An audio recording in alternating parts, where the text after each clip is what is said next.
Hello Year 2. I hope that you've enjoyed watching The Tale of Jemima Puddleduck on YouTube. I'm going to read you the story.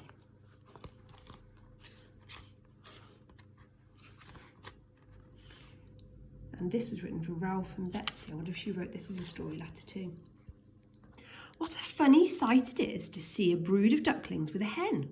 Listen to the story of Jemima Puddleduck, who was annoyed because the farmer's wife would not let her hatch her own eggs. Her sister-in-law, Mrs. Rebecca Puddleduck, I remember her from the Tale of Tom Kitten, was perfectly willing to leave the hatching to someone else. I have not the patience to sit on a nest for 28 days, and no more have you, Jemima. You would let the eggs go cold, you know you would. I wish to hatch my own eggs. I will hatch them all by myself, quacked Jemima Puddleduck. As you might already know, ducks and chickens need to sit on their eggs to keep them warm until they've hatched, and it must get very boring sitting there for a long time. And I think in the past Jemima's got bored and wandered off, and that stopped her eggs from hatching. She tried to hide her eggs, but they were always found and carried off. Jemima Puddleduck became quite desperate. She decided to make a nest right away from the farm so nobody could stop her. She set off on a fine spring afternoon along the road that leads over the hill. She was wearing a shawl and a bonnet. The shawl is a bit like the scarf and the bonnet is the hat that she's got on. When she reached the top of the hill, she saw a wood in the distance. She thought it looked a safe, quiet spot. Safe, quiet spot for what? Hatching her eggs. Jemima Puddleduck was not much in the habit of flying. She ran downhill a few yards, flapping her shawl, and then she jumped off into the air. Did you know that ducks can fly? She flew beautifully when she'd got a good start. She skimmed along over the top of the treetops until she saw an open place in the middle of the wood where the trees had been cleared. Jemima landed rather heavily and began to waddle about in search of a convenient dry nesting place. She rather fancied a tree stump amongst some tall foxgloves. These are foxgloves there. But, seated upon the tree stump, she was startled to find an elegantly, so fancily, dressed gentleman reading a newspaper. He had black pointy ears and sandy-coloured whiskers. "Quack," said Jemima Puddleduck, with her head and her bonnet on one side. "Quack. Try putting your head to the side and saying quack. Try and look puzzled. Quack." Can you guess who that's going to be? Some of you might know who he is already. The gentleman raised his eyes above his newspaper and looked curiously at Jemima. "Madam, have you lost your way?" said he. He had a long bushy tail which he was sitting upon, as the tree stump was somewhat damp. Jemima thought he was mighty polite and handsome. She explained that she had not lost her way, but that she was trying to find a convenient dry nesting place. Should ducks talk to foxes? What would happen? I'm not sure this is a good idea. "Ah, is that so? Indeed," said the gentleman with sandy whiskers, looking curiously again at Jemima. He folded up the newspaper and put it in his pocket. Jemima complained about the rude hen who wouldn't let her hatch her eggs. "Indeed, how interesting. I wish I could meet with that hen. I would teach it to mind its own business." How might a fox teach a hen to mind its own business, I wonder? "But as to a nest, there's no difficulty. I have a sack full of feathers in my shed. You could sit on those." Now, why would a fox have all those feathers in his shed, I wonder? "No, my dear madam, you will be in nobody's way. You may sit there as long as you like," said the bushy, long-tailed gentleman. And I remember at the start it takes 28 days for a duck to hatch her eggs, so she can sit on those feathers for 28 days, which is a long time, nearly a month. He led the way to a quiet, dismal-looking house amongst the foxgloves. It was built of wood and soil, and there were two broken pails, one on top of the other, by way of a chimney. And even if you're not sure what a pail is, I can see from the picture the chimney looks like it's made of two buckets, so a pail must be a bucket. "This is my summer home. You would not find my winter home so convenient," said the polite gentleman. There was a tumble-down shed at the back of the house, made of soap boxes. The gentleman opened the door and showed Jemima in. Oh, does look comfy.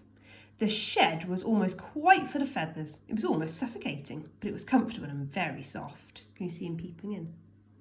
Jemima Puddleduck was rather surprised to find so many feathers, but it was very comfortable, and so she made a nest with no trouble at all.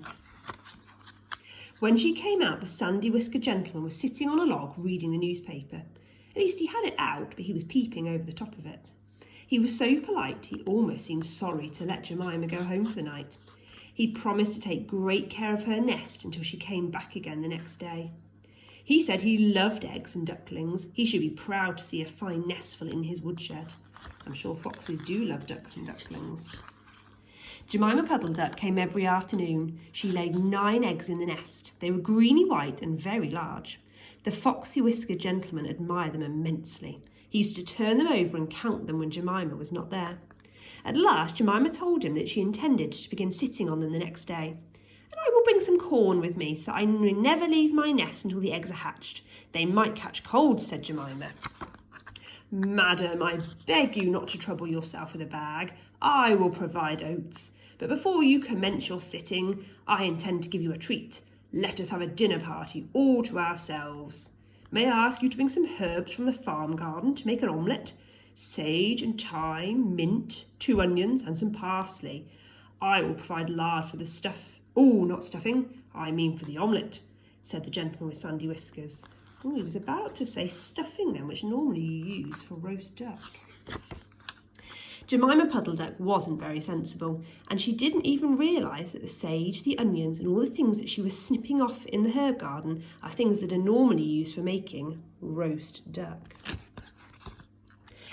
And she waddled into the kitchen and got 2 onions out of the basket. The collie dog Kep met her coming out. I recognised Kep. He looks like Beatrix Potter's dog. And if you remember the videos at the start when they show Beatrix Potter painting, when she calls her dog when she's running through the rain, she says, "Come on, Kep." I think when she's done these illustrations, I think she's painted her own dog. He looks just like the one in the video. The dog met her. "What are you doing with those onions? Where do you go every afternoon by yourself, Jemima Puddleduck?" Jemima was rather shy when she was talking to the dog, so she told him the whole story. The collie listened with his wise head on one side. Wise means clever, remember. He grinned when she described the polite gentleman with sandy whiskers. What would a dog do if it saw a fox? He asked several questions about the wood and wanted to know exactly where the house and shed were. Then he went out and trotted down to the village. He went to look for 2 foxhound puppies who were out walking with the butcher. These are foxhound puppies. Years ago, when Beatrix Potter would have been alive, and your grandparents as well, people would go and hunt foxes with dogs. It's against the law now, but I think he's going to get those dogs because they would have known how to go and catch a fox who might be up to no good. I know that this is a real place that Beatrix Potter has painted. It's a house just down the road from where she used to live at Hilltop Farm. And in fact, it's now a pub and I've sat in that window just there. So again, she would have sat somewhere with her paintbrush and all of her pencils, and she'd have drawn some real places as well as these animals. Jemima Puddleduck went up the road for the last time on a sunny afternoon. She was burdened down with bunches of herbs and the 2 onions. She managed to fly over the wood and landed opposite the house of the bushy, long-tailed gentleman. He was sitting on a log, sniffing the air and glancing around. When Jemima landed, he jumped. "Come into the house as soon as you have looked at your eggs. Give me the herbs for the omelette. Be quick." He was rather abrupt. Jemima Puddleduck had never heard him speak like that. She felt surprised and a little bit uncomfortable. When she was inside, she heard pattering feet round the back of the shed. Someone with a black nose sniffed at the bottom of the door and then locked it. Jemima became very alarmed. A moment afterwards, there was the most awful noise, barking, baying, growling, howling, squealing, groaning, and nothing more was ever seen of the foxy-whiskered gentleman. I wonder what you think happened to the fox. I wonder if you think he ran away from the dogs, or maybe something even worse. Presently, Kep opened the door of the shed and let out Jemima Puddleduck. Oh, I don't like this bit. Unfortunately, the puppies rushed in and gobbled up all of the eggs before he could stop them. Both the puppies were very sorry, but it was too late. All the eggs were gone. Jemima Puddleduck was taken home in tears because her eggs had all gone. She did lay some more in June, and she was allowed to look after them herself, and 4 of them hatched, and you can see the ducklings there. Jemima Puddleduck said that she was still nervous, but then she'd always been a bad sitter. I hope you've enjoyed that year too. I wonder which bits of it you think are similar to the video and which bits you think were different. Enjoy your writing about Jemima Puddleduck. Let me know how you get on. Bye.